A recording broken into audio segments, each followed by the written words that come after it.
ఇప్పుడు మరి అక్కడి నుంచి మీ జర్నీ కొనసాగుతూ తమిళ కన్నడ భాషల్లోకి ఎలా అయింది మీ? అది జనరల్గా స్టార్టింగ్లో నేను హీరోయిన్గా చేశాను. హీరోయిన్గా కన్నడలో ఆనంద భైరవి సైమంటెన్స్గా తీసినప్పుడు అది చేశారు, ఆనంద భైరవి సినిమా. తమిళ్లో 2-3 సినిమాలు హీరోయిన్గా చేశాను.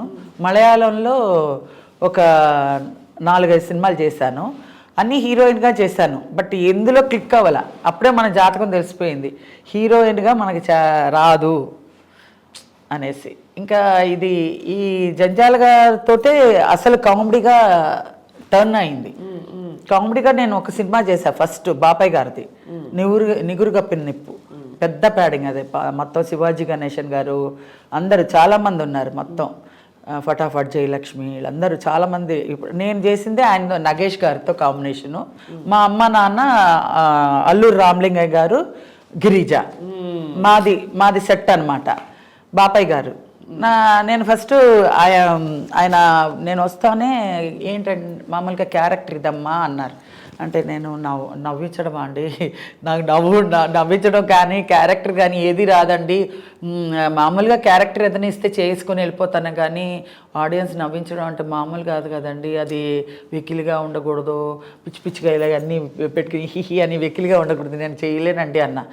అలా అనకమ్మా, కామెడీ అయినా ఏదైనా సరే, పేతాస్ అయినా ఏదైనా సరే, విలనిజం ఏదైనా సరే, క్యారెక్టర్ ఇచ్చిన తర్వాత చెయ్యను అని చెప్పకూడదు. ఆయన ఎవరు, ఆయన చెప్పాల్సిన అవసరం ఏంటి? ఆ బాపయ్య గారు అందులో అంత పెద్ద డైరెక్టర్ గారు, ఆయన చెప్పడం అసలు మామూలు విషయం కాదు. అలాంటి ఏ క్యారెక్టర్ అయినా సరే నువ్వు ఎస్ అని చెప్పాలి. నువ్వు వచ్చావు, వెనక్కి వెళ్ళకూడదు, బోల్డ్గా ఉండాలి. అర్థమైందా? నేను చెప్తున్నాను అలా చెయ్యి అంతే అన్నారు. ఆ క్యారెక్టర్ చేయించారు, బాగా వచ్చింది. కానీ ఆ సినిమా హిట్ అవ్వాల. అందులో చెప్పి చేయించిందే ఆయనే, నిగురు కప్పిన నిప్పు కామెడియన్గా. తర్వాత జంజాల గారు 2 జళ్ళ సీత నుంచి. ఆ తర్వాత మళ్ళీ నేను వెనక్కి తిరిగి చూడలేదండి. ఫట సినిమాలు వచ్చినాయి. ఏంటి శ్రీవారికి ప్రేమలేక, తర్వాత ఎన్ని సినిమాలు, చాలా ఎన్ని సినిమాలు చేశారండి మొత్తం? ఒక 10 సినిమాలు చేసి ఉంటా. సో మెయిన్ ఆయనే మీకు ఆల్మోస్ట్ మెంటర్ అంటే ఒక? అవును, అది ఆయన ఒక ఇది లేకపోతే ఈరోజు శ్రీలక్ష్మి లేదు. అలా నేనొక్కదాన్నే కాదండి, మా రాజేష్ని నిలబెట్టాడు, చాలా నరేష్ని, ముచ్చర్ల అరుణని, చాలామందిని, పూర్ణిమని, చాలామందికి లైఫ్ ఇచ్చాడు ఆయన. సుత్తివేలు వీరభద్రరావు ఎలా ఉండేవారు? అసలు సీరియస్గా ఉంటాడండి ఆయన. ఏమి చెప్పరు, ఎవరితో మాట్లాడడం నవ్వించడం అని ఏమి ఉండదు. ఆ వర్క్ పరంగా వర్క్ అయిపోయింది అనుకోండి, అందరు ఇలాగ ఫుల్గా అందరు కూర్చోబెడతారు, అందరితో జోయల్గా మాట్లాడిస్తాడు. ఎవరైనా కొత్తగా వేషానికి వచ్చారనుకో వాళ్ళ ఆట పట్టిస్తాడు. ఇంకా ఆయన ట్రాలీ వేయండిరా, ఉత్తినే అలా యాక్ట్ చెయ్యి, బరబర తిప్పండి. గోపాలరెడ్డి గారు అందరూ కెమెరా యాక్ట్ చేస్తుంది, చెయ్యి అనేవాళ్ళు. వాళ్ళ ఇష్టానికి వాళ్ళ ఇన్వాల్వ్మెంట్లో వాళ్ళ నటించేసేవాళ్ళు. సార్ నాకు ఒక వేషం ఇవ్వండి సార్, రేపు వచ్చేనా అంటే అని అంటారు వాళ్ళు. అంత అలాంటి క్యారెక్టర్స్ వైజాగ్లో చాలామంది ఉన్నారు. వాళ్ళందరినీ పెట్టుకొని ఆ రోజంతా కాలక్షేపం చేస్తారనమాట. అలా జోయల్గా ఉండేవారు. కానీ వర్క్ పరంగా టేక్ అయింది, ఇది బాగా చేసావని కూడా చెప్పరు. ఇలా పెట్టుకుని చేస్తారు. అయిపోయింది అనగానే కట్ అనేసి ఈ తుండి ఇలా వేసుకుని వెళ్ళిపోతారనమాట. ఏంటి బాగా చేశానా, ఏమైంది, టేకా కాదా అనుకుంటూ వెళ్తూ ఉంటాను. కెమెరా వెళ్ళిపోయింది కదా రా అనేవారు. ఇలాగే ఈవీవి సత్యనారాయణ నన్ను ఆట పట్టించేవాడు. ఏంటంటే అన్నీ ఇలాగే ఉంటాను కదా, అందుకని నేను కూడా ఒక ఆర్టిస్ట్గా ఒక ఇమేజ్, ఒక బందాగా ఉండాలి. అది అంతా మనకేం తెలీదు, అసలు ఏం లేదు. నేను యాక్ట్ చేస్తున్నాను అంతే, పరిగెట్టడం, ఎక్కడ పడితే అక్కడ వాళ్ళు చెప్పడం చేయడం, అలాగే జోయల్గా జరిగిపోయిందండి. ఈరోజు ఒక క్యారెక్టర్కి ఇంత కష్టపడతారా, ఇంత కష్టంగా ఉందా, నేను ఎలాగ చేశానో నాకే తెలీదు. అన్ని సినిమాలు ఒక రోజుకి 3 క్యారెక్టర్స్ చేసుకుంటూ వెళ్ళిపోయాను. అసలు నిజంగా నేను ఎలా చేశాను అనేది నాకు బెరకిల్ అనమాట. నాన్నగారు ఇంత గర్వపడి ఉంటారు పైనుంచి చూసి కదా? రాజేష్ని కానీ నన్ను కానీ చాలా సంతోషపడేవారు. ఏంటంటే ఆయన పేరు చెడగొట్టకుండా మేము నిలబెట్టుకొని ఈరోజు ఇండస్ట్రీలో శ్రీలక్ష్మి రాజేష్ అంటే మంచి పేరు. అది కాకుండా రాజేష్ కూతురు కూడా ఇప్పుడు ఐశ్వర్య రాజేష్, ఆ అమ్మాయి కూడా మంచి పేరు తెచ్చుకుంది. ఇండస్ట్రీలో పేరు తెచ్చుకోవడం డబ్బు సంపాదించే అంత ముఖ్యమైన విషయం కాదు, పేరు తెచ్చుకోవడమే పెద్ద విషయం. అది తెచ్చుకున్నామంటే ఆ అభిమానాలు, ప్రేమ, ఆదరణ పొందామంటే అది అదృష్టం, అది పూర్వజన్మ సుకృతం అనుకోవాలి. మంచి డైరెక్టర్లు దొరకడం, అవును, ఫ్యూచర్ ఏంటి అనేది ఇది దేవుడిచ్చే బోనస్ అండి.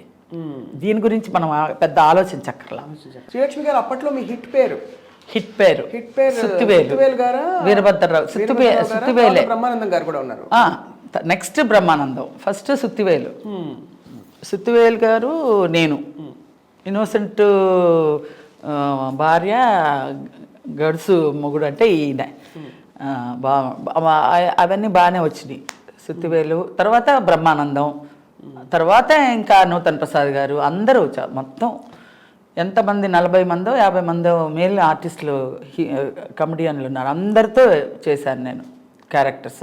సత్యనారాయణ గారు, రావు గోపాలరావు గారు, మారుతిరావు గారు, ఎంఎస్ గారు, ఏవిఎస్ గారు, మొత్తం ఎంతమంది మెయిల్ ఆర్టిస్టులు అందరితోటి క్యారెక్టర్ చేశాను కమెడియన్గా. వాళ్ళందరూ ఏమనేవారు అంటే, యూజువలీ ఒక స్త్రీగా మీరు మొత్తం సీన్ అంతా ఇప్పుడు మీరుంటే ఎవరిని చూసే పరిస్థితి ఉండదు. మీరు బ్రహ్మానందం గారు అన్నప్పుడు అప్పుడు పోటాపోటీగా, అఫ్ కోర్స్ మిగతా వాళ్ళందరూ కూడా చాలా సీనియర్ ఆర్టిస్టులు. అయితే మీ ఇద్దరికి, మీరు బ్రహ్మానందం గారు ఉన్నారంటే మాత్రం భలే పండేది. అదే వాళ్ళు ఎలాగన్నా డమ్నట్ చేద్దాం అనుకుంటారు, కానీ నేను చేయనట్టుగానే సరే చేయండి అని లాస్ట్ వచ్చేసరి టక్ అంటాను. మొత్తం ఆ ఫ్రేమ్లో నేనే మిగులుతా. అంతే అంతే. అది అయిపోయినాయి అండి, అది అయిపోయినాయి కదా. అవి ఒకసారి ఒక ఎగ్జాంపుల్ చెప్తాను.